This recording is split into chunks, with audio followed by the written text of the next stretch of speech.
हे स्वराज्य रक्षक छत्रपती संभाजीराजे, ज्यांच्या खुशीतून या स्वराज्याचं लाडकं स्वप्न साकार झालं, ज्यांच्या मार्गदर्शनानं स्वराज्याचा डामडोल उभा झाला आणि खऱ्या अर्थानं छत्रपती शिवाजीराजांना ज्यांनी घडवलं, छत्रपती संभाजीराजांना ज्यांनी घडवलं, आणि एक माता काय असते, एक आजी काय असते, एक पत्नी काय असते, हे जगाला एक स्त्री काय असते, हे जगाला ज्यांनी दाखवून दिलं, ती आमची मासाहेब जिजाऊ छत्रपती शिवाजीराजांना भगवा ध्वज देऊन प्रतीपचंद्र लेखे वर्धिष्णू विश्ववंदिता शहाशुनो शिवशाही मुद्रा भद्राय राजते, ही राजमुद्रा देणारे स्वराज्य संकल्पक शहाजीराजे, खऱ्या अर्थानं मला भारतीय राज्यघटना लिहित असताना बराचसा त्रास झालाच नाही, कारण माझ्या डोळ्यासमोर होते ते छत्रपती शिवाजीराजे. असं म्हणून भारतीय राज्यघटनेचे शिल्पकार ज्यांना आपण म्हणतो ते डॉक्टर बाबासाहेब आंबेडकर, ज्या राणीनं औरंगजेबाला येथेच गाडलं, आणि मराठ्यांची श्री काय करू शकते, तर मराठ्याची श्री आशिया खंडातील सगळ्यात बलशाली बादशाला याच मातीत गाडू शकते, हे जगाला जिने दाखवलं, ती तारा राणी. एक महिला शिकल्यानंतर काय होऊ शकते, तर एक महिला शिकल्यानंतर या देशाची राष्ट्रपती होऊ शकते. एक महिला शिकल्यानंतर काय होऊ शकते, तर या देशाची पंतप्रधान होऊ शकते. एक महिला शिकल्यानंतर काय होऊ शकते, तर या देशाची सर्वोच्च पदावरती जाऊ शकते, या तालुक्याची आमदार होऊ शकते, एक शिक्षिका होऊ शकते, आणि जगातल्या सगळ्या क्षेत्रात जाऊ शकते, फक्त जिच्या शिक्षणानं साध्य झालं त्या क्रांतिज्योती सावित्रीबाई फुले. विद्येविना मती गेली, मतीविना नीती गेली, नीतीविना गती गेली, गतीविना वित्त गेले, वित्तविना शूद्र खचले. इतके सारे अनर्थ एका अविद्याने केले हे सांगणारे, गुलामगिरी, शेतकऱ्यांचा सूड, ब्राह्मणांची कसब यासारखे ग्रंथ लिहून बहुजन समाजाचा मनगट आणि बस्तिष्ट बळकट करणारे, आणि खऱ्या अर्थानं छत्रपती शिवाजीराजांची समाधी शोधून छत्रपती शिवाजीराजांची पहिली जयंती सोहळा सुरू करणारे महात्मा ज्योतिबा फुले. बाईची जात कांद्याची पात, मारली लात पडली सांदाडात, बाईला अक्कल नसते असं इथल्या व्यवस्थेनं सांगितलं असताना सुद्धा खऱ्या अर्थानं स्त्रिया समाजासाठी उन्नती करू शकतात, हे जिनं 20-25 वर्ष पांढऱ्या घुंगडीवरती बसावं आणि पुरुषालाही राजवेल असा राज्यकारभार करून दाखवला, ती लोकमाता अहिल्याबाई होळकर. आणि सगळ्यात महत्वाचं म्हणजे आम्हा घरी शब्दाची रत्ने, शब्दाची शस्त्र यज्ञ करू, शब्दच आमच्या जीवाचे जीवन, शब्दाचं वाटू धनजन लोका, असाध्य ते साध्य करिता सायाचं कारण अभ्यासक तुका म्हणे. हे तुकोबांचे शब्द तुमच्या आणि आमच्यासाठी नव्हे तर शिवरायांच्या मावळ्यांसाठी अतिशय प्रेरणादायी ठरले. ते छत्रपती शिवाजीराजांचे गुरु जगद्गुरु संत तुकोबाराय, माता भीमाई, माता रमाई, माता सावित्री आणि माता जिजाऊ या सर्व महामानवांना अभिवादन करून प्रथमतः आपल्या जोरदार टाळ्यांच्या गजरात माझ्या संभाजीराजांना मानाचा मुद्रा करतो.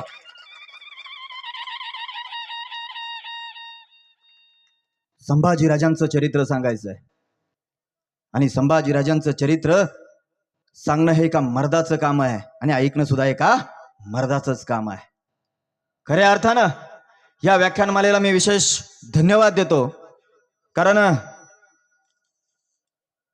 मला वाटत नाही पुणे जिल्ह्यात अशी व्याख्यानमाला दुसरी नाहीच. महाराष्ट्रात अग्रगण्य आणि महाराष्ट्रात एक नंबरची व्याख्यानमाला कोणती असेल, ज्या व्याख्यानाचा आदर्श महाराष्ट्रातील प्रत्येक शिवप्रेमीने घ्यावा आणि प्रत्येकाने तुम्हाला गौरव वाटावा, आम्हाला सुद्धा तुमचा अभिमान वाटावा. इतकं दमदार जे काम संयोजकांनी करताय, जो आयोजक करतात आणि जे प्रत्येक जण मावळा करतो, त्यांच्यासाठी एकदा जोरदार टाळ्या वाजवा भावंडांनो. मळे झाकून करती पेरणी, हे जगद्गुरु तुकोबांनी सांगितलंय. आमच्या घरातला एखादा करता माणूस गेला ना, तरी पेरणी करायची असेल ना, तर ते मड झाकून ठेवावं, कुणब्यानं काय करावं, शेती करावी, आपला धर्म निभावावा. घरातला एखादा करता पुरुष गेला ना, तरी स्वराज्याच्या रक्षणासाठी आमच्या मावळ्यानं हातामध्ये तलवार घ्यावी, हे छत्रपती शिवाजीराजांनी सांगितलं, आणि तेच तुम्ही खऱ्या अर्थाने करतायत. योगेश बाळनाथ शिंदे यांचा 2 दिवसापूर्वी त्यांचं निधन झालं, तरी सुद्धा ही व्याख्यानमाला रद्द झाली नाही.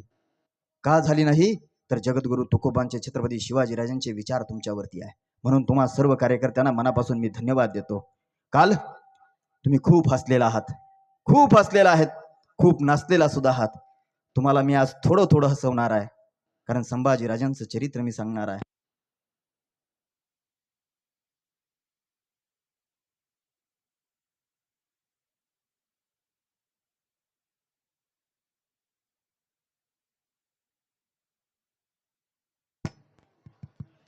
कारण संभाजीराजांचं चरित्र आपल्याला सांगणार आहे. संभाजीराजांचं चरित्र सांगत असताना भावंडांनो, या व्याख्यानमालेची गरज काय? येथे बसलेल्या माय माऊलांनो लक्षात ठेवा, व्याख्यानमालेची गरज काय? आमची तरुण पोरं कीर्तनाला दिसत नाही साहेब.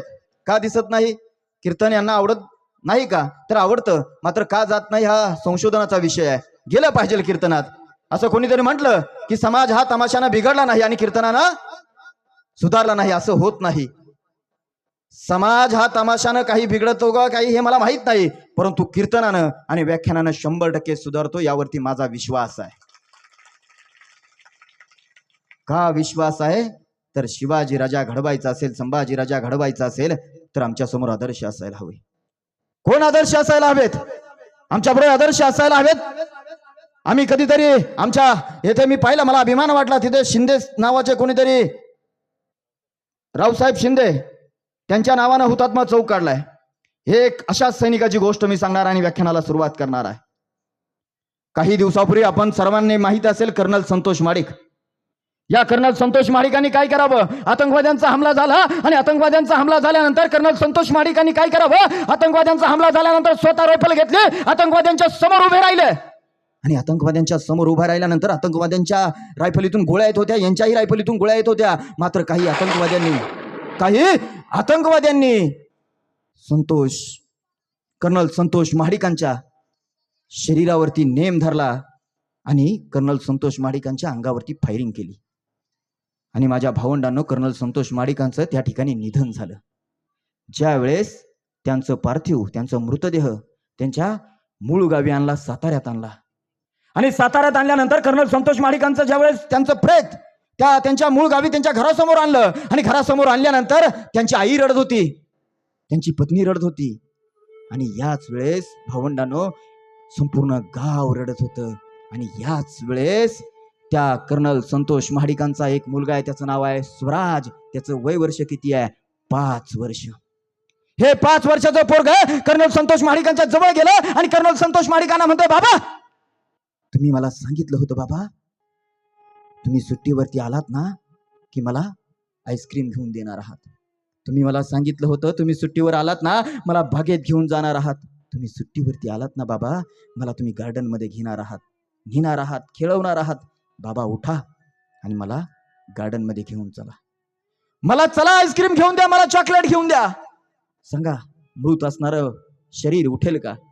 पोरग रडत होतं, घरातली सगळी माणसं रडत होती. रडत रडत पोरग आपल्या आईकडे गेलं आणि आईला सांगू लागला, आई पहा ना, बाबांनी मला 4 दिवसापूर्वी फोन केला होता आणि बाबांनी मला सांगितलं, म्हटले बाळा स्वराज, मी सुट्टीला ज्या वेळेस येईल ना तर तुला आईस्क्रीम घेऊन देईल, तुला बागेत घेऊन जाईल, तुला गार्डन मध्ये घेऊन जाईल. बाळा आपल्या आईचं ऐक. बघ ना आई, आता बाबा उठत नाही. बघ ना आई, बाबा उठत नाही, मला गार्डन मध्ये घेऊन जात नाही. आई काय करू सांग, बाबांना उठव. आता मात्र त्या कर्नल संतोष माडिकांची पत्नी तिच्या 5 वर्षाच्या बाळाला म्हणते, बाळा स्वराज, तुझे बाबा शहीद झाले. 5 वर्षाचं पोरग आपल्या आईला म्हणतं, आई बाबा कुणासाठी शहीद झाले? त्यावेळेस ते समोर आपल्या नवऱ्याचं प्रेत पडलेलं असताना ती कर्नल संतोष माडिकांची पत्नी म्हणते, बाळा स्वराज, तुझे बाबा शहीद झाले ना तिथल्या लबाड राजकारणांसाठी नाही, इथल्या हरामखोर व्यवस्थेच्या दलालांसाठी नाही. तुझे बाबा शहीद झाले ना छत्रपती शिवाजी राजा आणि छत्रपती संभाजी राजांच्या या भूमीसाठी शहीद झाले, भूमीसाठी. म्हणून ज्या मातीत तुम्ही आम्ही बसलोय ना ती माती शिवाजी राजांची आहे, ती मातीच माझ्या संभाजी राजांची आहे. म्हणून आमच्या मुलांवरती चांगले संस्कार व्हावेत यासाठी ही व्याख्यानमाला आहे. मी अनेक ठिकाणी कार्यक्रमाला जातो. आज माझ्याकडे 4 व्हीलर आहे, परंतु 4 वर्षापूर्वी 5 वर्षापूर्वी माझ्याकडे 4 व्हीलर नव्हती आणि असाच एका नाशिकला कार्यक्रमाला आलो होतो. कार्यक्रम झाला, माझ्याकडे गाडी नव्हती. मी आपल्या नाशिकच्या एसटी स्टँडवरती गेलो. गाडीवरती बोर्ड लावलेला होता नाशिक ते पुणे.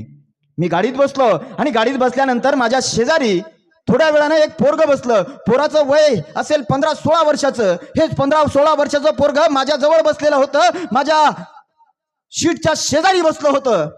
आणि हे पोरग काय करायचं, कधी या खिशातून, कधी या खिशातून, कधी शर्टच्या खिशातून काहीतरी काढायचं, चिंगम काढायचं, कधी चॉकलेट काढायचं. कधी कॅडबरी काढायचं, काहीतरी सारखं खायचंच. मी विचार केला, हे पोरग नक्की याचा जन्म खायसाठी झालाय काय? सारखं खात होतं आणि खाणारं पोरग 1 तास खाल्लं, 1.5 तास खाल्लं आणि पुढं गाडी संगमनेरच्या पुढे जेवायला थांबते. थोडा वेळ आराम घेते. मी सुद्धा थोडा वेळ आराम घेतला. त्या एसटीतून खाली उतरलो आणि एसटी निघायला थोडासा वेळ होता. ते पोरग गाडीतच बसून होतं. आम्ही जसं वर निघालो तसं ते पोरग खाली उतरलं आणि कंडक्टरला म्हटलं, कंडक्टर साहेब थोडा वेळ थांबा, मला खाली जाऊन यायचंय.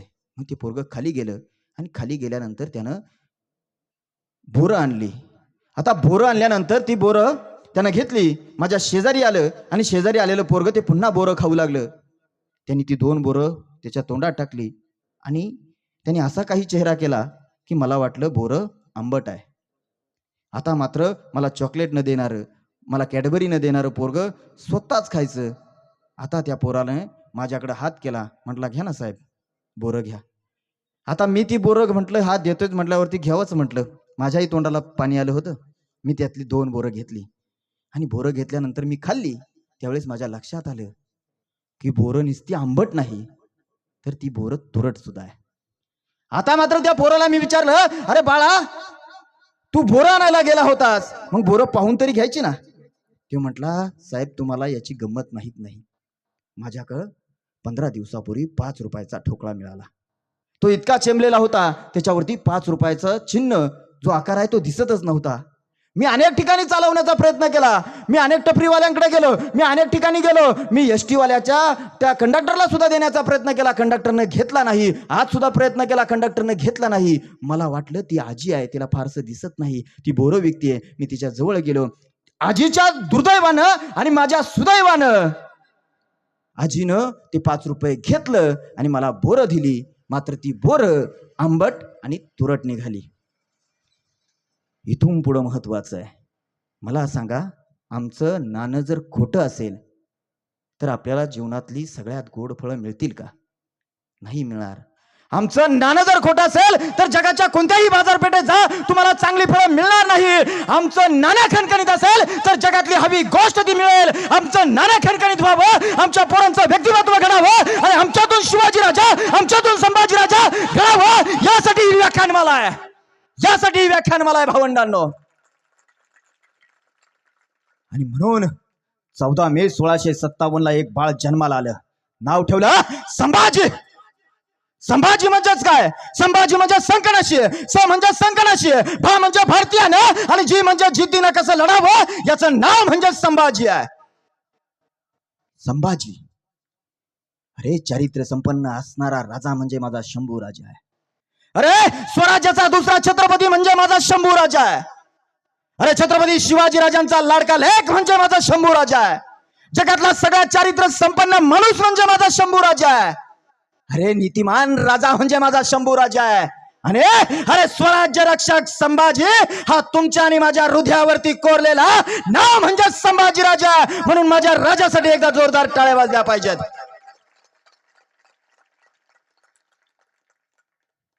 वयाच्या 2ऱ्या वर्षापासून संकटाची मालिका सुरू होते. हसवायचंय तुम्हाला मला मान्य आहे, परंतु ज्या राजाच्या भाळीच संकट आहेत, संकटाचा पर्वत आहे. वयाच्या 2ऱ्या वर्षी आईचं निधन झालं आणि त्याच वेळेस अफजल खान चालून आला होता. का चालून आला होता? आईचं निधन झालं, आता शिवाजी राजांना संपवायचं म्हणून अफजल खान चालून आला होता. वयाच्या 2ऱ्या वर्षी संभाजीराजांचं वय 2 वर्ष आहे आणि अफजल खान स्वराज्यावरती चालून आला. आणि असं आम्हाला सांगितलं गेलं, अफजल खान आला, कुठून आला, त्यानं पहिलं काय केलं? पंढरपूर फोडलं, नंतर काय केलं? तुळजापूर फोडलं, असं आम्हाला सांगितलं गेलं. परंतु माझ्या भावंडांनो लक्षात घ्या, अफजल खानाचा येण्याचा मार्ग आता इतिहासात उपलब्ध आहे. तो विजापूरहून निघाला, ते मोहूर मार्गे थेट वाईला गेला. याच्यामध्ये कुठे तुळजापूर आणि याच्यामध्ये कुठे पंढरपूर लागत नाही. मग आमच्या मराठ्यांच्या देवतांची बदनामी करण्यासाठी काहींनी जाणीवपूर्वक या गोष्टी लिहिल्या. आणि मग या अफजल खानाला त्या वाईच्या दऱ्याखोऱ्यामध्ये फिरवावं, तेथेच घुमवावं आणि तेथेच त्याचा काटा काढावा आमच्या शिवाजीराजांनी ठरवलं. आणि म्हणून शिवाजीराजे त्या प्रतापगडाच्या पायथ्याशी अफजल खानाला भेटण्यासाठी वाईला जाणार होते, त्या प्रतापगडावरती जाणार होते. आणि आमचे शिवाजीराजे कोणत्याही मोहिमेवरती निघाले म्हटलं की आपल्या आईचं दर्शन घ्यायचे. आता पोरं कोणाचे घेतात? पोरं दर्शन घेतात साहेब फेसबुकवरल्या बाईचं आणि व्हॉट्सअपवरच्या लांब लांब असणाऱ्या आपल्या शहरापासून बाहेर असणाऱ्या ताईचं. तिला ताई म्हणतच नाही. आमच्या आईला विचारित नाही आम्ही, आणि तिला सकाळी फोन करते, पाठवते, हाय, तिकडून आलं हाय की हा म्हणतो काय, तिकडून आलं गे ती म्हणली गे काय, हा म्हणतो बोला ना, ती म्हणती बाय. असं 6 महिने चालतं. तुमच्या तालुक्यातलं सांगत नाही, आमच्या तालुक्यात तर भयान अवस्था आहे. तुमच्या एवढी पोरं माझ्यासारखे काही काही मोठे सुद्धा कडक कपडे घालतात आणि पुढाऱ्यांच्या पाया पडतात. आमदाराच्या दररोज आईबापाच्या पाया पडत नाही, आमदाराच्या कार्टी पाया पडतात. हा, ही वस्तुस्थिती आहे. म्हणून व्हॉट्सअप फेसबुकच्या बायांचं दर्शन घेण्यापेक्षा शिवाजीराजांचं संभाजीराजांचं एकदा दर्शन घ्या. घ्या दर्शन. आमचे शिवाजीराजे पहिलं दर्शन घ्यायचे आपल्या आईचं, आणि आईचं दर्शन घेण्यासाठी त्यावेळेस राजगडावरती आमच्या शिवाजीराजांचं संपूर्ण कुटुंब आहे. आणि राजगडावरती संपूर्ण कुटुंब असताना आमचे शिवाजीराजे मासाहेब जिजाऊंच्या महालात गेले. आणि मासाहेब जिजाऊंच्या महालात गेल्यानंतर मासाहेब जिजाऊंनी भवानी तलवार दिली शिवाजीराजांना. आता इथेही मी एक आहे, भवानी आमचीच आहे, भवानी आमचीच आहे. आमच्या शिवाजीराजांनी गोवलेकर सावंत आहे, त्या सावंतांकडून 300 होणारला, म्हणजे आत्ताच्या जवळजवळ 10,500 रुपयाला नव्हे तर 20,500 रुपये असेल, तेवढ्या किमतीला ती भवानी तलवार विकत घेतलेली आहे. म्हणजेच भवानी तलवार का, भवानीला तलवार द्यायची होती तर दुसऱ्या कोणालाही दिली असती, मला जरी दिली असती. भवानी आमची माता आहे, परंतु शिवाजीराजांना पराक्रम करता आलं नाही, भवानी तलवारीमुळे करता आला असं काहींचं मत आहे. इतिहास आम्ही बारकाईने वाचला पाहिजे. आणि मग भवानी तलवार दिली, आणि भवानी तलवार दिल्यानंतर आमच्या शिवाजीराजे मासाहेब जिजाऊंचं दर्शन घेऊन पाठमोरे झाले आणि 2-4 पावलं चालते झाले. आणि चालते झाल्यानंतर शिवाजीराजांच्या मनात विचार आला, आजपर्यंत आपल्या आईला 2 पुत्र होते. मागल्या वेळेस सांगितलंय मी, पहिला पुत्र कोण कोण, हा यांना विचारू द्या, कोण, संभाजी महाराज. जोरदार टाळ्या वाजवा त्यांच्यासाठी. आणि मागल्या वेळेस मीही सुद्धा सांगितलं होतं त्यांचा जन्म कुठं झाला, सांगता येईल का? मागल्या वेळेस मी सांगितलं व्याख्यानात, मला आठवते, कुठं झाला. आम्हाला साहेब स्वाभिमान मालिका दाखवली झाली. आई बापानंतर दुसरा कोण असतो, गुरु असतो, गुरु. आज गुरुचं प्रेम प्रकरण विद्यार्थिनी बरोबर दाखवलं जाते ना, आमच्या बाया ते पाहतात, आमची आजी पाहती, आमची आई पाहती. सांगा ना कुठं झाला. श्रीगोंद्याच्या राजवाड्यात झालता, सांगितलं होतं मागल्या वेळेस, तुम्ही नव्हत्यात, बरं नसू द्या. आणि पहिला पुत्र आहे संभाजी. या संभाजीला याच अफजल खानानं त्या कनकगिरीच्या लढाईमध्ये मारलंय. आणि दुसरा पुत्र आहे शिवाजी. तर या शिवाजीला अफजल खानानं जर मारलं तर आपण कोणाच्या तोंडाकडे पाहावं या विचारानं आपली आई रडत असेल आणि मनातल्या मनात म्हणत असेल, शिवबा 2-4 गडकोट किल्ले देऊन टाक आणि आपल्या प्राणाची सोडवणूक करून घे, असं म्हणत असेल. आपली आई रडत असेल असं शिवाजीराजांना वाटलं आणि शिवाजीराजे थांबते झाले. पाठीमागून मासाहेब जिजाऊ पाहत होत्या. मासाहेबांनी पाहिलं शिवाजीराजांच्या मनात काहीतरी गोंधळ आहे, शिवाजीराजांच्या मनात काहीतरी विचारचक्र चालू आहे. आणि त्याच वेळेस माझी मासाहेब आमच्या शिवाजीराजांना म्हणतात, का थांबलात राजे तुम्ही, आम्हाला माहिती आहे अफजल खान हा क्रूर कर्म आहे. याच अफजल खानानं तुमच्या वडिलांस म्हणजे शहाजीराजांना बरं दरबारामध्ये बेड्या ठोकल्यात. याच अफजल खानानं तुमच्या वडील बंधूस म्हणजे संभाजीराजांना त्या कनकगिरीच्या लढाईत मारलंय. राजे, अफजल खानाची भेट म्हणजे साक्षात मृत्यूची गाठ आहे.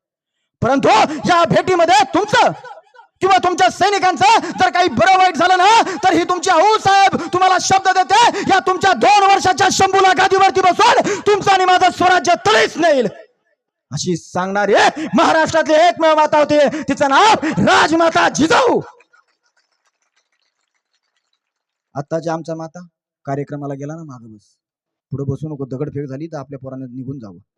आमचा प्रसाद, आता म्हणते माता, आमचा प्रसाद की नाही कोणाच्या आध्यात नसतो, कोणाच्या मध्यात नसतो. आमचा प्रसादला सकाळी मॅगी लागते, नंतर कुरकुरे लागतात, नंतर जिलेबी लागते. तुम्हाला सांगतो शिंदे साहेब, एका आरोग्य संस्थेनं सर्वे केलाय आणि त्या सर्वेमध्ये जवळजवळ 50 ते 70% पोरांचे दातच नाही, दातच गेले. कशानं? Kurkure, chocolate, Maggi. आता मॅगीनी कुठं तब्येत होईल का? एक आरोग्य संस्था काय म्हणते, आमचं शरीर जर निरोगी ठेवायचं असेल तर 150 वेळा चावावं लागतं. मग कुत्र्यासारखं नाही, 150 वेळा भाकर खावी लागते, चपाती खावी लागते, पौष्टिक अन्न खावं लागतं, चणे खावे लागतात, वटाणा खावा लागतो, हे खावं लागतं, ते खावं लागतं. मॅगी खावं लागत, मॅगीला चावावं लागत नाही, डायरेक्ट गिळते, डायरेक्ट आतमध्ये येते. का गेले दात? तर 150 वेळा चावल्या नाही, त्यामुळे दात गेले. कॉलेजला जर पोरं गेले ना बिनदाताची, तर त्यांचा मुका कोणी घेणार नाही, लक्षात ठेवा. ही परिस्थिती आहे. मग शिवाजी राजा, आई कशी असावी, जिजाऊंसारखी असावी. आई म्हणते आमचं पोरग कोणाच्याच आद्यात पडत नाही, कोणाच्याच मध्यात पडत नाही. मग याला का पेटीत घालून पुरायचं आहे का? कोणाच्या आद्यात पडलं पाहिजे, कोणाच्या मध्यात पडलं पाहिजे. एखाद्यावरती अन्याय होत असेल, एखाद्यावरती अत्याचार होत असेल तर आमच्या पोरांना समर्थपणे त्याचा विरोध करायला हवा. हे जिजाऊ चरित्रातून आम्ही शिकलं पाहिजे, संभाजीराजांच्या चरित्रातून शिकलं पाहिजे. मग तुम्हाला माहिती आहे पुढे जिजाऊ काय म्हणतात हे महत्वाचं आहे. शहाजीराजे हे आदिलशाहचे चाकर आहेत. उद्या आदिलशाहने सांगितलं असतं जा शहाजीराजे शिवाजीचा बंदोबस्त करा, तर नाईलाज असतो शहाजीराजांना शिवाजीराजांवरती आक्रमण करावं लागलं असतं. भावंडांनो आणि मातांनो लक्षात ठेवा, पुढे जिजाऊ काय म्हणते हे महत्वाचं आहे. जिजाऊ म्हणते शुभाला, शुभा आम्हाला माहिती आहे हा अफजल खान परकीय शत्रू आहे. उद्या तुमच्या आणि माझ्या स्वराज्यावरती तुमचा जन्मदाता बाप आणि माझ्या कुंकुवाचा धनी अरे शहाजी राजा भोसला जरी या स्वराज्यावरती चालून आला ना, तरी आऊसाहेब सांगेल की जा शुभा पहिल्या त्या शहाजीच्या खांडोळ्या खांडोळ्या कर. ही तुमची आऊसाहेब अरे तुमच्या स्वागतासाठी पंचारतीचं ताट घेऊन उभी असेल, कारण आम्ही स्वराज्याला कुंकू आणि कुंकुवाला स्वराज्य मानतो. अशी आई असावी, अशी आजी असावी. हे संस्कार केले संभाजीराजांवरती. वयाच्या 4-5व्या वर्षापासून दांडपट्टा, तलवारबाजी, घोडेस्वारी हे संभाजीराजांना शिकवलंय. आत्ताच्या पोराला विचारलं ना मी की सांग बाळा तू किती खेळतो? हा म्हणतो पोरं म्हणतो खेळतात ना. किती खेळतो? हा कोणतं खेळतो? मी कबड्डी खेळतो. कबड्डी खेळतो ना? हा कबड्डी खेळतायत. काही पोरं म्हणतात मी क्रिकेट खेळतो. मला किती वेळ खेळतो? मोबाईलची बॅटरी संपेपर्यंत खेळतोय म्हणलं मी. हे आमचे खेळ.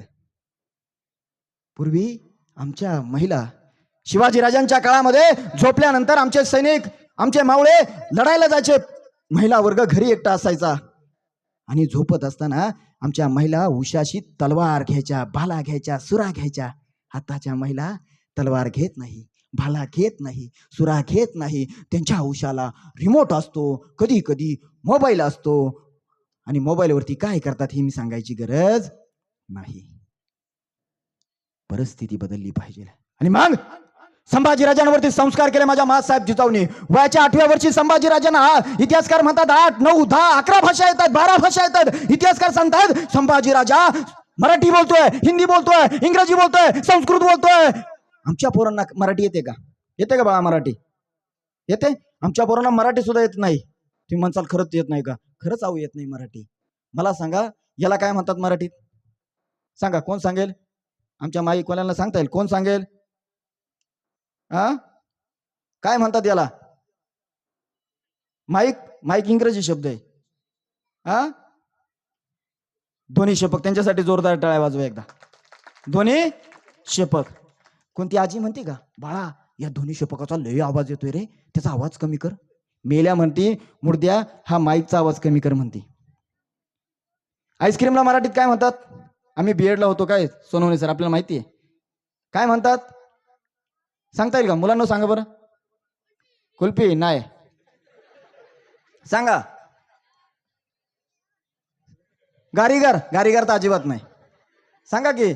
आईस्क्रीम पण नाही. सांगू काय म्हणतात? दुग्ध शर्करा युक्त थंड घनघोल गट्टू. जा आईस्क्रीम वाल्याकडे आणि त्याला म्हणावा दुग्ध शर्करा युक्त थंड घनघोल गट्टू मला दे, तुम्हाला तो दगड आणून देईन, दगड. आणि म्हणून खा. अनेक शब्द आहेत. आता याला काय म्हणतात सांगा बरं? याला बटनाला गुंडी नाही. काय म्हणतात? बटन नाही. सांगा.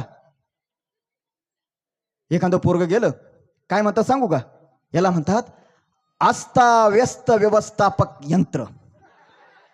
आणि हे यंत्र जर पोराचं बिघडलं आणि पोरगा त्याच्या आईकडे गेला, म्हटलं आई माझं अस्ताव्यस्त व्यवस्थापक यंत्र बिघडलं आहे, दुरुस्त करून दे. आई म्हणून भोंगळा शाळेत जा.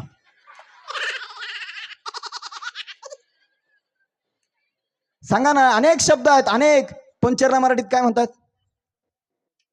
पंचर इंग्रजी शब्द आहे पंक्चर. पंचर हवा जाणं नाही. अंतर्गत वातीच्या छिद्रीकरणानं ते अंतर्गत वातीच्या छिद्रीकरणानं हवेचं झालेलं बहिर्गमन म्हणजेच पंक्चर. जा त्या पंक्चरवाल्याकडं आणि त्याला म्हणा माझ्या अंतर्गत वातीच्या छिद्रीकरणानं बहिर्गमन हवेचं झालंय, तेवढं दुरुस्त करून दे. तो कर्नाटकात आणि केरळमध्ये निघून जाईल, पळून जाईल. अनेक शब्द आहेत, अनेक अनेक. आता मला सांगा, सिगारेट कोण पिते? लय अवघड आहे. नाशिकमध्ये तर लयच अवघड आहे. आमचे बसला तर बसला, नाही तर तंबाखूला चणा लावून उठला. लय अवघड आहे. सांगा सिगारेटला मराठीत काय म्हणताय? बिडी नाही रे, बिडीला वेगळा शब्द आहे. बिडी नाहीतर आमचं पोरग म्हणतो बिडी, बापा म्हणतो पप्पा, बाप म्हणतो पोराला, म्हणतो बाळा एवढी सिगारेट पिटून आण, बिडी पिटून आण. मग पोरग सुद्धा जातं असं गॅसवर जातं, ऑलिम्पिकची ज्योत आणल्यासारखं बापा का देतं आणि म्हणते पप्पा ही घ्या ऑलिम्पिकची ज्योत. मग बाप अशी सिगारेट ओढतो, तोंडाने ओढतो, कधी बाप नाकातून धूर काढतो. मग त्याचंच कार्ट हे पोरग मोठं झालं की 10वीत गेलं का, पोरग बाप तोंडानं ओढला की नाकातून काढायचा, पोरग कानातून काढायला सुद्धा मागं पुढं पाहत नाही. सांगा श्वेतवर्ण धूम्रपान लंबदंडिका. जा इथल्या पांढरपुरीवाल्याकडे जा आणि त्याला म्हणा श्वेतवर्ण धूम्रपान लंबदंडिका दे. तो 2 कानाखाली देईन आपल्या. कोरोना आला, कोरोनानं बरंच काही शिकवलं, कोरोनानं बरंच काही शिकवलं. मास्क आपण तुम्ही मी घालतो, सांगा मास्क म्हणजे काय? मास्कला मराठी शब्द काय? हा, मूकपट्टी. अर्ध सत्य. जोरदार टाळ्या वाजवा त्याच्यासाठी एकदा. सांगा दुसरं काय? मूक नाक संरक्षक जंतुरोधक हवा झाकळपट्टी. जा त्या मेडिकलवाल्याकडे जा आणि दे म्हणावं, दे झाकळपट्टी दे. तो म्हणून चिकटपट्टी घेऊन तो तोंड बंद कर. आम्हाला मराठी तरी येते का? नाही येत. आम्हाला शिकलं पाहिजे. संभाजीराजांना वयाच्या 8व्या 9व्या वर्षी 12 भाषा येत आहेत. आमच्या पोराला मराठी नीट येत नाही, ही दुर्दैवाची परिस्थिती आहे. आणि मग संभाजीराजा वयाच्या 9व्या वर्षी शिवाजीराजांबरोबर आग्र्याला गेला. आणि आग्र्याला गेल्यानंतर आपल्या सर्वांना माहिती आहे पुरंदरचा तह झाला. आग्र्याला गेले ना, आग्र्याला गेल्यानंतर शिवाजीराजांचा अपमान झाला. औरंगजेबाचा 50वा वाढदिवस होता आणि 50व्या वाढदिवसाच्या निमित्तानं शिवाजीराजांना पाठीच्या रांगेमध्ये उभं केलं. म्हणून शिवाजीराजे दरबारातून लात मारून दरबारातून निघून आले. त्यांच्या पाठीवरती पाऊल टेकणारा माझा संभाजीराजा होता. वय वर्ष 9. वयाच्या 9व्या वर्षी संभाजीराजा आग्र्याला गेला. आग्र्याला 9 वर्षाच्या पोराला विचारा तुझं नाव काय, ते तिच्या बापाचं नाव सांगेल. संभाजीराजा वयाच्या 9व्या वर्षी आग्र्याला गेला आणि औरंगजेबाच्या वाढदिवसाच्या निमित्तानं कुस्त्यांचा आखाडा भरला होता. अनेक जगातले मल्ल बोलवले होते, अनेक कुस्तीपट्टू बोलवले होते. कुस्त्याचे आखाडे द्यायचे, कुस्त्या खेळायचं, कुणी जिंकायचं, कुणी हरायचं. औरंगजेब जातीनं त्या कुस्त्याच्या आखाड्यात उतरला होता पाहायला आणि त्याची नजर गेली संभाजीराजांवरती, 9व्या वर्षाच्या संभाजीराजांवरती. आणि तो औरंगजेब म्हणतोय, संभा आओ संभा तुम कुस्ती खेलो, आओ संभा तुम कुस्ती खेलो. वयाच्या 9व्या वर्षी माझा संभाजीराजा त्या औरंगजेबाला म्हणतोय, अरे औरंगजेब, अरे मी कुस्ती खेळलो असतो, अरे औरंगजेब मी कुस्ती खेळलो असतो, परंतु माझ्या लायकीचा एक सुद्धा मल्ल तुझ्या या मोगला येत नाही. तू मल्ल तयार कर. हा संभाजी स्वतः लगोट लावून कुस्तीच्या आखाड्यात उतरेल. तू मल्ल तयार कर, मल्ल मल्ल आणि मल्ल तयार कर. वयाच्या 9व्या वर्षी म्हणतोय संभाजीराजा. आणि आपल्याला सर्वांना माहिती आहे, इतिहास आपल्याला सर्वांना माहिती आहे, शिवाजीराजांना कैद करण्यात आले. आणि भावंडांनो, जगात नकाशा बनवण्याचं तंत्र तेव्हा उपलब्ध नव्हतं. ज्या वेळेस शिवाजीराजांना नजर कैद करण्यात आली होती, एकच असा होता की रामसिंगाचा दरबार, औरंगजेबाचा दरबार, कुठेही संभाजीराजा 9व्या वर्षी फिरायचा.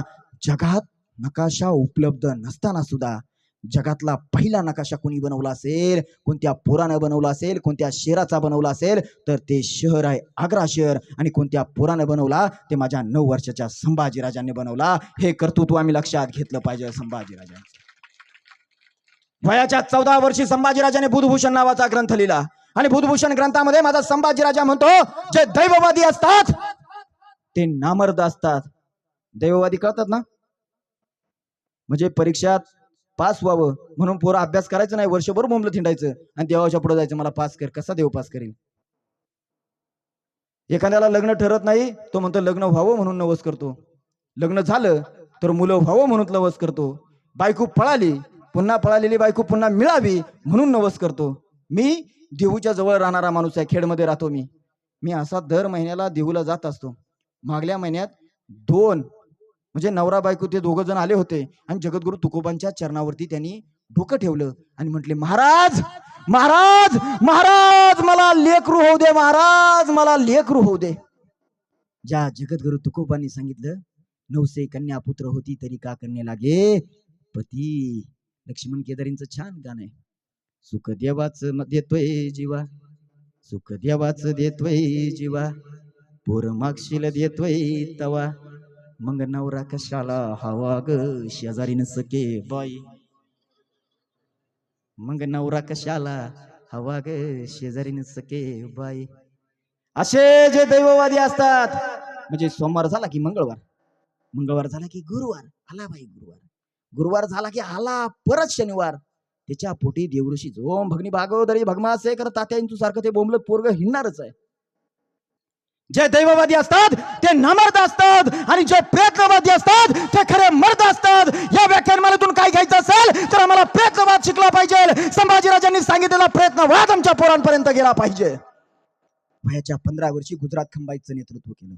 भावंडांनो, आज हमारे गुजरात में गुजरात में गुजरात में म्हणून संपूर्ण भारत देश जिंकला. सगळेच तिकडचे, मोदी तिकडचे, शहा तिकडचे, अंबानी तिकडचे, अदानी तिकडचे, गुजरात. मग आपलं काय? आसाराम बापू सुद्धा तिकडचाच आहे. आपलं काय? आपल्याकडे शिवाजी महाराज आहे, संभाजी महाराज आहे, जगद्गुरु तुकोबा आहे, संत ज्ञानेश्वर आहे, संत नामदेव महाराज आहे, संत चोखामेळा आहेत. पण आमचं काय? आमचा एक सुद्धा पंतप्रधान होत नाही. हो, मराठ्याला अजून एक सुद्धा भारतरत्न नाही. शिंदे साहेब आमचे, आम्ही लय म्हणायचं नाही आमचा मराठा, मी 96 कुळीन, मी 92 कुळीन, मी घाटा खालचा आणि मी घाटावरचा. आमचे ज्येष्ठ नेते शरदचंद्रजी पवार साहेब यांच्याकडे सुद्धा संपत्ती किती आहे? 1 मारुती कार, 1 टू व्हीलर आणि 2 एकर जमीन. एक सुद्धा भारतरत्न आपल्याला नाही, एक सुद्धा नाही. गर्व बाळगायचा कारण नाही म्हणायचं मी शिवाजी राजांचा वारसदार आहे, मी संभाजी राजांचा वारसदार. अरे काय करायचे तुझं रे? वयाच्या 15 वर्षी गुजरात खंबात जिंकला माझ्या संभाजी राजानं आणि आमची पोरं काय करतायत? गुजरातच्या दावणीला आम्ही महाराष्ट्र बांधलाय. आम्हाला आमचं स्वाभिमान जागृत करता आलं पाहिजे. वयाच्या 17 वर्षी या महाराष्ट्राचा युवराज झाला. 6 जून 1674ला माझ्या राजानं राज्याभिषेक केला आणि याच वेळेस माझ्या महासाहेब जिजाऊंनी या महाराष्ट्राची व्याख्या माझ्या शिवाजी राजांना, माझ्या संभाजी राजांना सांगितली. ती व्याख्या आपल्या कानात आणि आपल्या मनात करून ठेवा. व्याख्या अशी आहे, बाळशंभू, हे महाराष्ट्र म्हणजे केवळ मराठ्यांचं राष्ट्र नाही, हे महाराष्ट्र महारांचं, कष्टकऱ्यांचं, जनसामान्यांचं राष्ट्र. येथील किल्ल्यांची एक एक चिरा घडवत असताना ज्यांनी आपली बोटं रक्तानं महाकली आणि या किल्ल्यांच्या बुरुजाखाली ज्यांनी आपल्या प्राणाची आहुती दिली ना, त्या सर्वांचं राष्ट्र म्हणजे महाराष्ट्र आहे. ही महाराष्ट्राची व्याख्या 350 वर्षापूर्वी जिजाऊंनी केली. आज या महाराष्ट्राची परिस्थिती भयान आहे, खूप भयान आहे. याला जबाबदार कोण? राज्यकर्ते नाहीत, भक्त जबाबदार आहेत. भक्त म्हणजे फक्त काय बीजेपीतच नाही, सगळीकडे भक्त आहेत. राष्ट्रवादी साहेबांचे भक्त, शिवसेनेत तिकडे साहेबांचे भक्त, मनसेत टोल नाकेवाले सगळे आहेत. एका गावात 5 कुत्र्याची पिलं जन्माला आली होती आणि 5 कुत्र्याची पिलं, प्रत्येक पिलू हे त्या पक्षाचा जे जयकार करायचं, त्या पक्षाचा. मी सांगत नाही. एक आजचे दिनवाला होता, एक टोलनाकेवाला होता, एक गाडीच्या काचावाला होता साहेबांचा, एक जय भवानी जय शिवाजीवाला होता. आणि बातमी कळाली खासदारांना, अमुक अमुक गाव आहे, मी तुमचं गावाचं नाव घेत नाही, मी आमच्याकडे सांगतोय, अमुक अमुक गाव आहे, त्या गावामध्ये 5 कुत्र्याची पिलं जन्माला आलेत आणि ती पिलं पक्षाचा जय जयकार करतायत. खासदारांनी सगळे दौरे कॅन्सल केले आणि खासदार साहेब त्या गावात आले. गावात आल्यानंतर गावात पाहिलं, 4 दिवसांना आल्यानंतर गावात पाहिलं, ती कुत्र्याची पिलं आता आजचे दिनवाल्याला शिव्या देत होती, धिक्कार करत होती, साहेबांचा धिक्कार करत होती, टोलनाकेवाल्यांचा धिक्कार करत होती, सगळ्यांचा धिक्कार करत होती. खासदार साहेब म्हणले, काय अपमान करताय राव ही पिलं. त्यावेळेस एक जाणता माणूस होता, तो जाणता माणूस म्हटला, ही कुत्र्यांची पिलं ज्यावेळेस जन्माला आली त्यावेळेस तुमचा जय जयकार करत होती, परंतु या कुत्र्यांच्या पिलांचे आता डोळे उघडलेत, त्यामुळे तुमचा जय जयकार करणार नाही. आमच्या लोकांचे 7 वर्ष झाले तरी 60 वर्ष झाले 7 वर्ष झाले तरी डोळे उघडत नाही. आमचं काय? मराठा मूक मोर्चे आम्ही काढले. मी मराठा समाज काल, आज आणि उद्या या विषयावरती अनेक ठिकाणी व्याख्यानाला गेलो. मी सांगितलं, त्यावेळेस सुद्धा सांगितलं होतं की आमच्या लोकांनी आपलं मूल्य मताद्वारे ज्यावेळेस आपलं येणार नाही, आमचा नेता समाजाचा निर्माण होणार नाही, तोपर्यंत आमचं काही खरं होणार नाही. म्हणून आमचा महाराष्ट्राची व्याख्या महासाहेब जिजाऊंनी वयाच्या संभाजीराजा 17 वर्षी असताना सांगितले. आणि 3 एप्रिल 1680 रोजी छत्रपती शिवाजीराजांचा मृत्यू झाला भावंडांनो. आणि मृत्यू झाल्यानंतर त्यावेळेस संभाजीराजा खऱ्या अर्थानं या राजगादीचा वारसदार होता. मात्र संभाजीराजांना मारण्यासाठी आमचे सरदार टपले. अण्णोजी दत्त, रावजी सोमनाथ, मोरोपंत पिंगळे ही माणसं संभाजीराजे कोल्हापूरला आहेत, पन्हाळ्यावरती आहेत. ही माणसं निघाली आणि निघाली कशासाठी? शिवाजीराजांच्या मृत्यूनंतर त्यांनी काय करावं? राजारामाला गादीवरती बसवलं. सोयराबाईला खऱ्या अर्थानं त्या राजमाता झाली होती. त्यांना वाटलं आपण सरसेनापती हंबीरराव मोहितेंची मदत घेऊया आणि राजारामाला गादीवरती बसूया आणि संभाजीचा काटा काढूयात. मग ही माणसं तळबीडला गेली. हंबीरराव मोहिते तळबीडला होते आणि तळबीडला गेल्यानंतर हंबीर मामांना सांगू लागली, मामा हंबीर होता पण खंबीर होता. त्या मामासाठी एकदा जोरदार टाळ्या वाजल्या पाहिजे. मामा सावत्र मामा होता. मामा कसा असावा हे जगात फक्त एकाच मामानं दाखवून दिलं. नाही तर आमच्या मामांची परिस्थिती लय भयाने. बहिणीचं हक्क सोड झालं की बहिणीकडं आताचा मामा फिरकत सुद्धा नाही. ही वस्तुस्थिती आहे. तुमचं सांगत नाही, माझं सांगतो बघा, तुम्ही तुमच्यावर ना घेऊ. माझ्या आईचं हक्क सोड झालं. मामा दरवर्षी यायचा, दर महिन्याला यायचा, काहीतरी साडी आणायचा, काहीतरी आणायचा. आता जसं हक्क सोड झाले, 5 वर्ष झाले, मामा फिरकलाच नाही. मामा कसा असावा? तर हंबीर मामा सारखा असावा. अण्णोजी दत्तो गेला, तळबीडला गेला आणि तळबीडला गेल्यानंतर अण्णोजी दत्तो हंबीर मामांना म्हणतोय, आम्ही तुमचा सक्का भाचा जो राजाराम आहे त्याला गादीवरती बसवलंय. तुमची सक्की बहीण सोयराबाई ही आता राजमाता झाली आहे. फक्त एक करा हंबीरराव, फक्त एक करा. संभाजीचा काटा काढण्यासाठी, संभाजीला अटक करण्यासाठी तुम्ही आम्हाला मदत करा. संभाजीराजांनी यांनाच बेड्या ठोकल्या. फरफडत पन्हाळ्याकडे नेलं आणि पन्हाळ्याकडे नेल्यानंतर संभाजीराजांनी यांना सोडून दिलं. सोडलं. आपल्या सगळ्यांना इतिहास आपण स्वराज्य रक्षक मालिका पाहिलेली आहे. मी फारसा त्यात पडणार नाही. परंतु हंबीर मामाने एक गोष्ट त्यावेळेस सांगितलेली आहे. हंबीर मामा म्हणतो, कुत्र्याचं शेपूट हे वाकडं ते वाकडच राहतं. तुम्ही राजा एक चूक करता, यांना सोडताय ना, हे तुम्हाला पुन्हा डसणारच. संभाजीराजे म्हणले, सोडायचं. यांनी भरपूर त्याग केलेला आहे, स्वराज्यासाठी काम केलं, यांना सोडून द्या. हंबीर मामा पुढे म्हणतात, तुम्ही जर यांना सोडलं, कुत्र्याचं शेपूट जरी नळीत जरी घातलं, कधी कधी नळी वाकडी होते, परंतु शेपूट वाकडच राहतं. म्हणून यांना सोडू नका सांगत असताना सुद्धा संभाजीराजांनी सोडून दिलं. आणि माझ्या माय मावल्यानं लक्षात ठेवा, आता दस्तखुद्द औरंगजेब स्वराज्यावरती चालून आला होता. म्हणतात संपवण्या शुभाचं स्वराज्य औरंगजेब आला. अरे सांग संभाजी कशी देशील तू टक्कर द्या वादळाला. 63 वर्षाचा तो दिल्लीचा बादशाह आणि 23 वर्षाचा कोवळा शंभू पहा. 5-6 लाख सैन्य घेऊन औरंगजेब जवळ स्वराज्यात चालून आला. रामशेज किल्ला कोणी पाहिलाय का? इथं रामशेज किल्ला आहे जवळ, पाहिलाय कोणी पाहिलाय? यांच्यासाठी एकदा जोरदार टाळ्या वाजवा. रामशेज किल्ला त्यानं पाहिला. तुम्ही कुठं पाहिलाय? तुम्ही काय पाहिलं? आम्ही पाहिली काय? माझ्या नवऱ्याची बायको. आम्ही पाहिली स्वाभिमान. आम्ही काय पाहिलं? तुमचं काय सांगत नाही बघा. माझं तर लय डेंजर आहे. माझं पोरग 8 वर्षाचं आहे. माझ्या आईचं नाव पुष्पा आहे. तुम्हाला सांगतो, आता 10-12 दिवसापूर्वी पोरग आलं. आमची आई काय टीव्ही पाहत नाही. पोरग आलं आणि माझ्या आईच्या समोर म्हणतोय, पुष्पा फ्लावर समजे क्या, फायर हुम आहे. मला पण कळा नाही. म्हटलं पुष्पाने हे काय म्हणते पोरग. तेव्हा मला एकाने सांगितलं ते एक नवीन पिक्चर आलाय म्हणला त्याच्यात. माझी आई पण लय डेंजर आहे. आई म्हणली फ्लावर असू नये तर फायर असू दे, हे माझ्याकडे चप्पल आहे म्हणली, फक्त तोंड सारखी.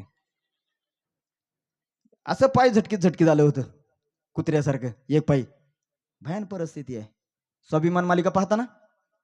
नका पाहू, पहा. मी काल सांगितलं होतं, मागल्या वेळेस सांगितलं होतं, शपथ घ्यायला लावली होती. टीव्ही काय करायला सांगितलं होता? फोडायला सांगितलं होतं ना? एकाने सुद्धा फोडला नसेल. मी शिंदे साहेबांच्या घरी जेवायला गेलो, पहिलं टीव्ही आहे का? हाय म्हटलं. भयान परिस्थिती. आम्हाला बदलायचं नाही. बदललं पाहिजे. नाही बदललं तर आमच्या पोटी आरची, आमच्या पोटी परशा, आमच्या पोटी माझ्या नवऱ्याची बायको म्हणण्याची वेळ 100% येणार आहे. बायको कशी असावी? पोराला विचारा ना, बायको कशी असावी? हे म्हणतोय अप्सरेसारखी असावी. बायको कशी असावी? अप्सरेसारखी असावी. बायको कशी असावी? ऐश्वर्या राय सारखी असावी. बायको कशी असावी? कॅटरीना कैफ सारखी असावी. बायको ऐश्वर्यासारखी ना अप्सरेसारखी नकोच. बायको कशी असावी? तर येसुबाईंसारखी असावी. बायको कशी असावी? संभाजीराजांना खऱ्या अर्थानं शेवटपर्यंत साथ देणाऱ्या येसुराणी साहेब असतील.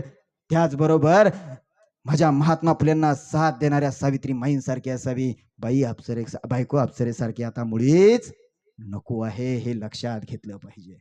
आणि मग खऱ्या अर्थानं औरंगजेब स्वराज्यावरती आला होता. रामशेज किल्ला घेण्यासाठी औरंगजेबाने अनेक प्रयत्न केले. रामशेज किल्ला येत नाही. आमच्यात फितुऱ्यांनी वाटा घेतल्या, आमचेच लोक फितूर झाले. फितुरींचा लय डेंजर परिणाम आहे. जसं गावातल्या राजकारणात असतं, दोन पार्टीची माणसं असतात.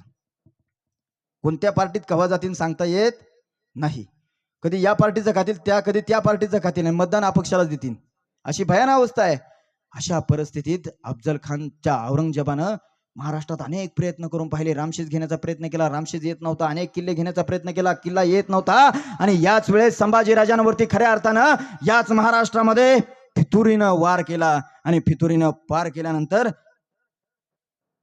1 फेब्रुवारी 1689 रोजी इखलास खान आणि मुकरब खानानं संभाजीराजांना संगमेश्वराच्या ठिकाणी अटक केलं. इथून महत्वाचा प्रसंग आहे. आपले 15-20 मिनिटं घेणार आहे मी या प्रसंगात.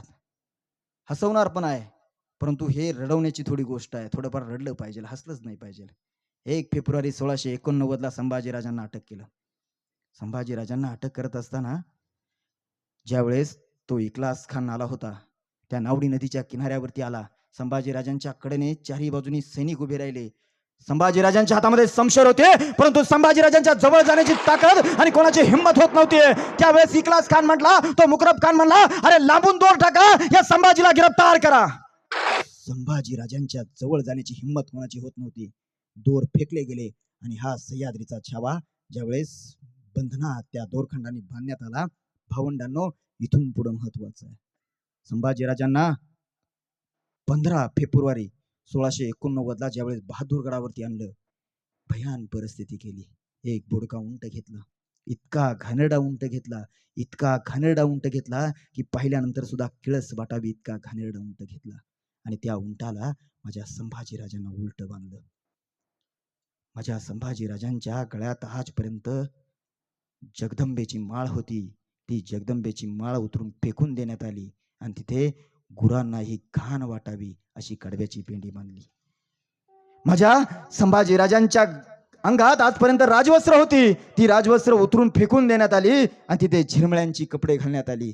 माझ्या संभाजीराजांच्या मानेवरती तख्तकुला दिला, म्हणजेच जनावराला, बैलाला जसं आपण बैलगाडीला बांधतो आणि त्याच्या खांद्यावरती जू देतो ना, त्याप्रमाणे संभाजीराजांच्या खांद्यावरती जू दिला. हे चित्र तुम्हाला जर पाहायचं असेल तर नगरचं चित्र संग्रहालय आहे, तिथे एकदा कधीतरी जा, आपल्या लेकराला घेऊन जा आणि दाखवा काय परिस्थिती आहे. त्या बहादूरगडावरती 15 फेब्रुवारी 1689 त्या बहादूरगडाच्या त्या 52 पेठामधून संभाजीराजांची धिंड काढण्यात आली. संभाजीराजांची धिंड काढत असताना औरंगजेबाचे हे हशम असतील, सरदार असतील, कुणीतरी भाला घ्यायचं, संभाजीराजांना टोचायचं, कुणीतरी संभाजीराजांवरती थुंकायचं, कुणीतरी संभाजीराजांवरती माती टाकायचं, कुणीतरी शिव्या द्यायचं, कुणीतरी शाप द्यायचं. ही भयान परिस्थिती त्या बहादूरगडावरती चालू होती. आमचे मराठे होते काही, परंतु काही इलाज चालत नव्हता.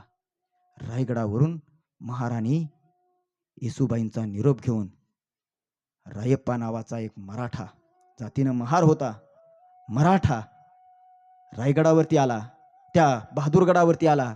पाणी वाटपेच्या फिरिस्तेच्या रूपात आला आणि त्यानं पाहिलं, अरे माझ्या संभाजीराजांची धिंड चालली आहे, अरे बाजार बुंगे धिंड काढतात, अरे काय केलंय, माझ्या संभाजीराजांच्या अंगावरती राजवस्त्र फेकून देणार, तिथं झिरमिळ्याची कपडे घातल्यात, माझ्या संभाजीराजांच्या गळ्यातली जगदंबेची माळ फेकून तिथं गुरांनाही घाण वाटावी अशी कडव्याची पेंडी बांधली आहे आणि संभाजीराजांची धिंड बाजार बुनगे करतायत. त्या नालायक औरंगजेबाचे साथीदार करतायत. त्या रायप्पा महारानं ते पाणी वाटपाचं ते भांड होतं, पाणी वाटत तिथपर्यंत आला, ते भांड फेकून दिलं आणि संभाजीराजांना सोडवण्यासाठी एकटा गेला. समोर असणारा ज्या सैनिक होता त्या सैनिकाची तलवार घेतली, त्या रायप्पानं तलवार घेतली, जो समोर येईल त्याला आडवा करत होता, कापत सुटला. मात्र त्या 5 लाख सैन्यामध्ये कसा निभाव लागणार. असंख्य हाशमांनी त्या संभाजीराजांच्या या मित्राची, रायप्पाची खंडोळ्या केल्या. आणि बहादूरगडावरती ज्यावेळेस 16 फेब्रुवारी 1689 संभाजीराजांना औरंगजेबाच्या समोर उभं केलं आणि औरंगजेबाच्या समोर उभं केल्यानंतर औरंगजेबानं संभाजीराजांना 2 प्रश्न विचारले. पहिला प्रश्न आहे, बताओ संभाजी तेरे खजीने की चाबी कहाँ है और कौन कौन से सरदार हमारे तुम्हें शामिल है. 2च प्रश्न विचारले. आणि मग संभाजी राजा, मी म्हणत नाही, ईश्वरदास नागर आणि भीमसेन सक्सेना हे ब्राह्मण इतिहासकार आहेत. औरंगजेबाचे 2 इतिहासकार आहेत. या इतिहासकारांनी हे वर्णन लिहून ठेवलंय.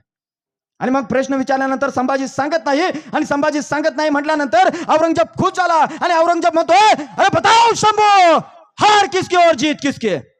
अरे साखळदंडात बांधलेला माझा संभाजी राजा, दोन्ही पायामध्ये बेड्या आहेत, साखळदंड आहे, आणि साखळदंडात बांधलेल्या संभाजी राजाला हा औरंगजेब म्हणतोय, अरे बताओ शंभू, हार किसकी और जीत किसकी. साखळदंडात बांधलेला माझा संभाजी राजा म्हणतोय, हे औरंग्या, अरे हार कोणाची आणि जीत कोणाची एवढेच तुला खुमखुमी असेल ना, तर हे संभाजी राजे तुला तोंडानं सांगणार नाही.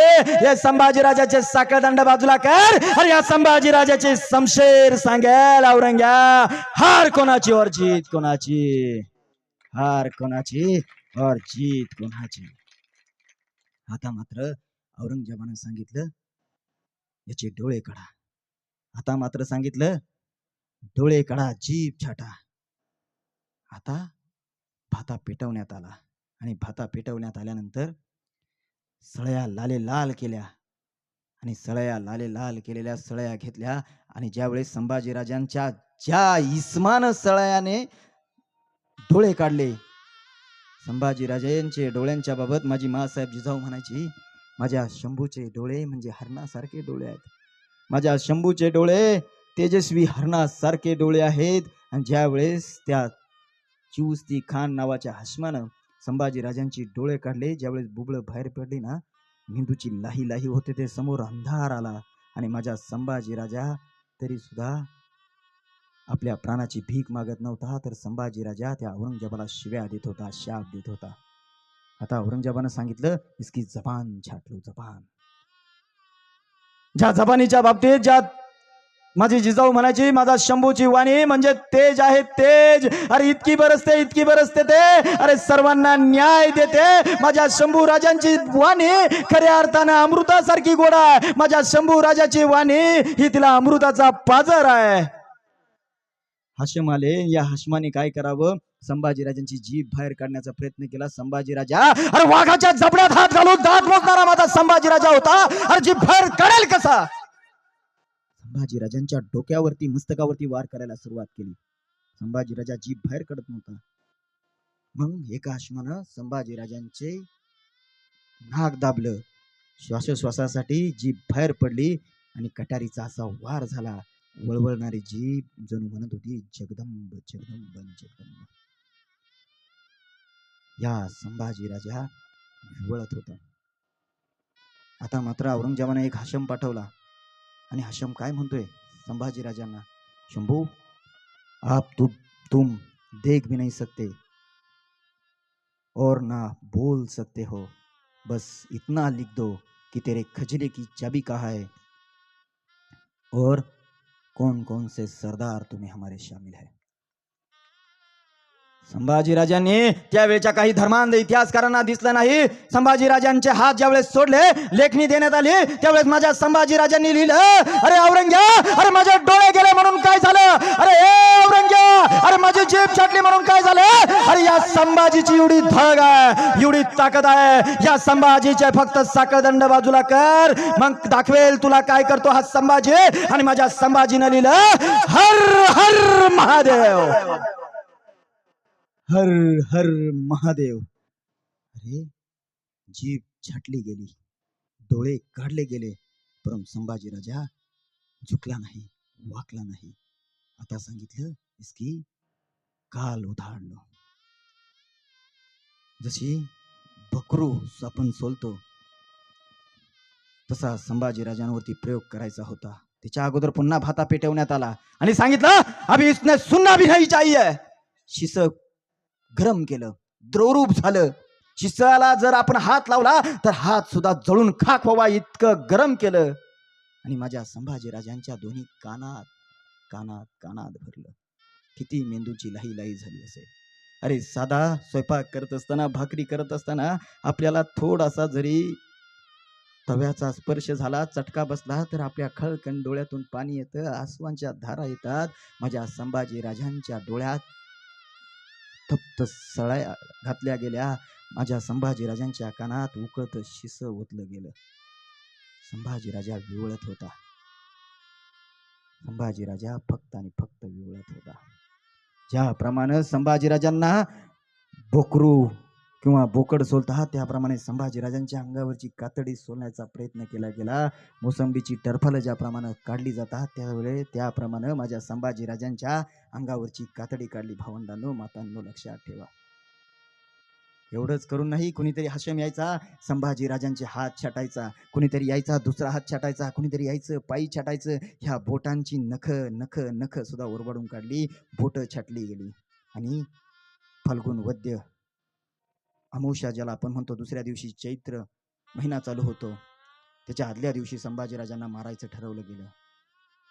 ज्याप्रमाणे करवतीनं आपण लाकूड कर कर हळू कापतो, तशी संभाजीराजांच्या मानेवरती ते धारदार शस्त्र ठेवलं आणि त्या शस्त्रानं संभाजीराजांची मान कापून धडा वेगळी केली. इथंच थांबत नाही, संभाजीराजांची प्रेताची विटंबना केली.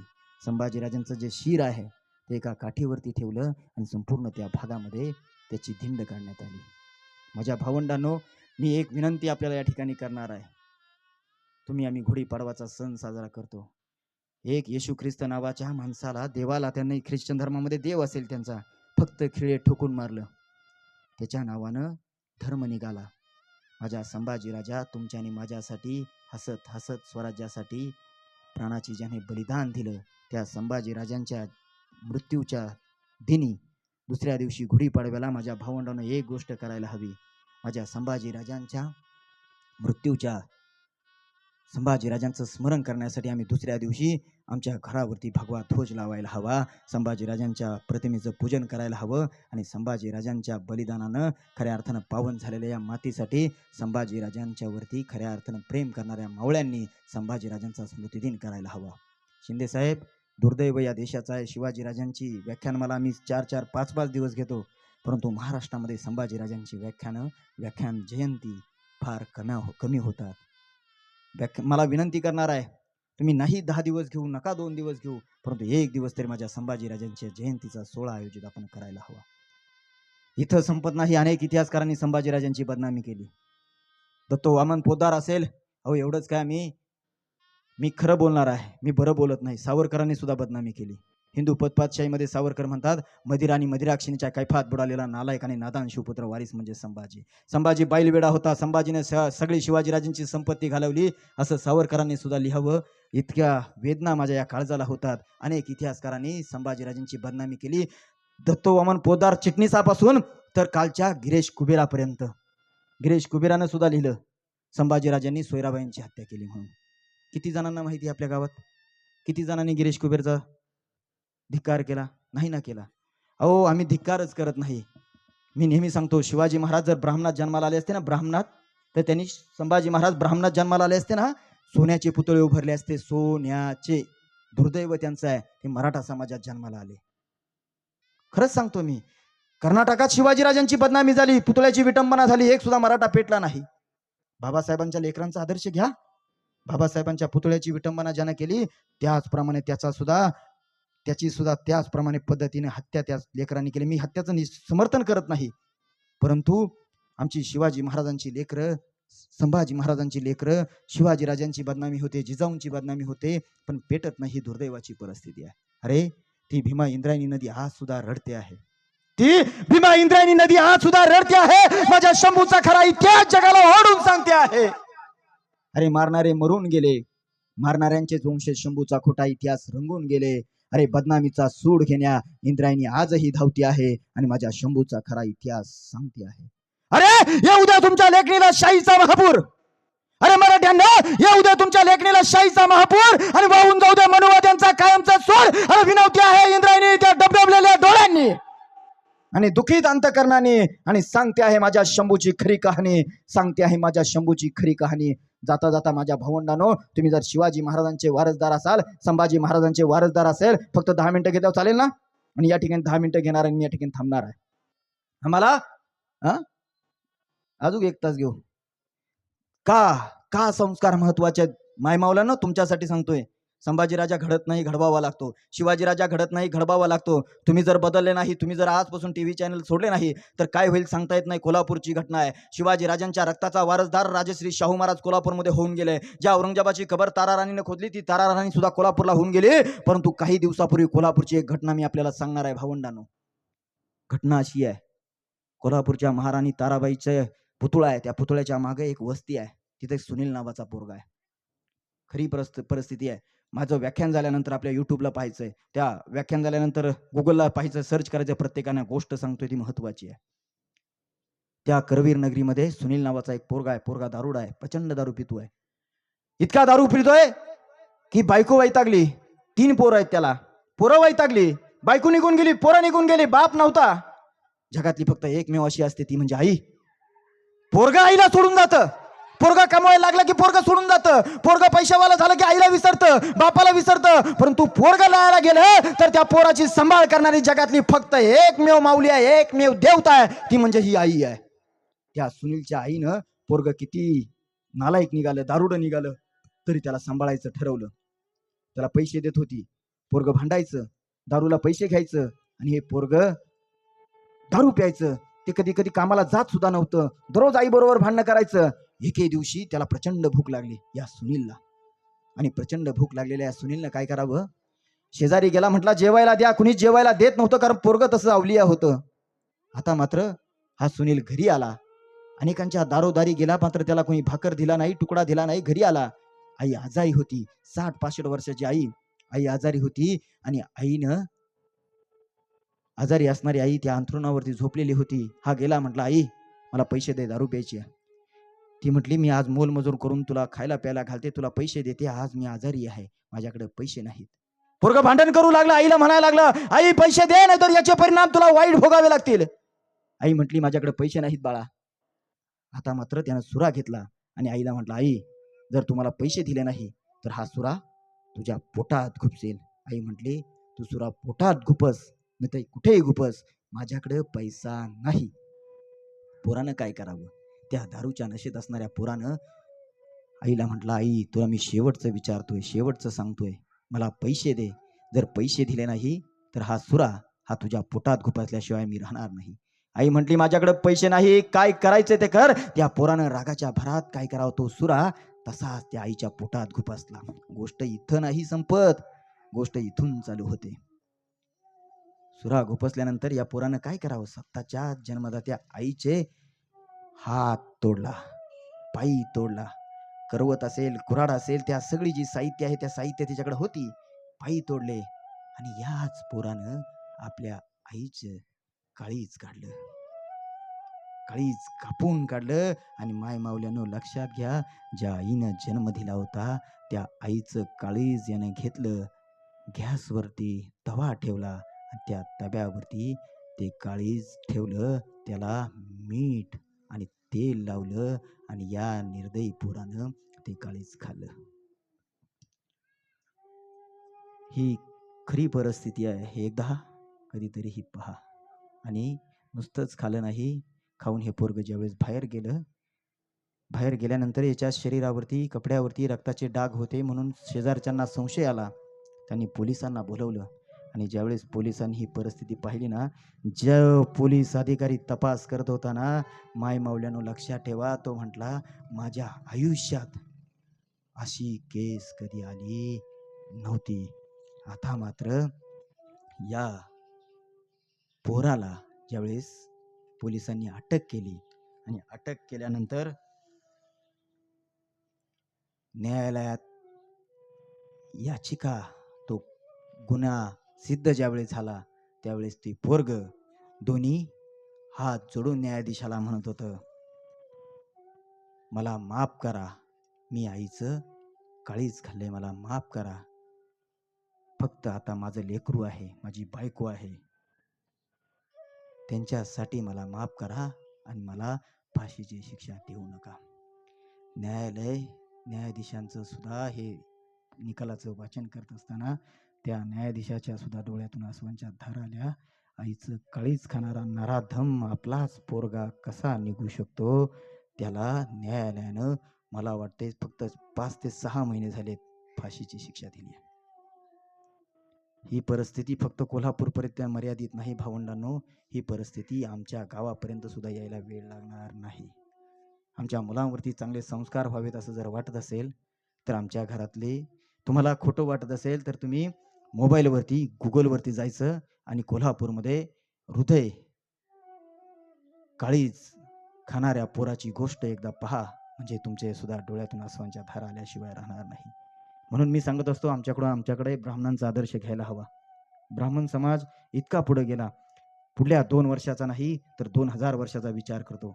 मी मागल्या वेळेस सुद्धा सांगितलं होतं, व्याख्यानात सांगितलं होतं, ब्राह्मणाची बाई आपल्या मुलाला जर झोपवायचं म्हटलं की छानपैकी झोपवते, छानपैकी गाणं म्हणते. गाणं असतं निंबोनीच्या झाडा मागे चंद्र झोपला ग बाई, अजून माझ्या पाडसाला झोप गाग येत नाही, लिंबोनीच्या झाडा मागे चंद्र झोपला ग बाई.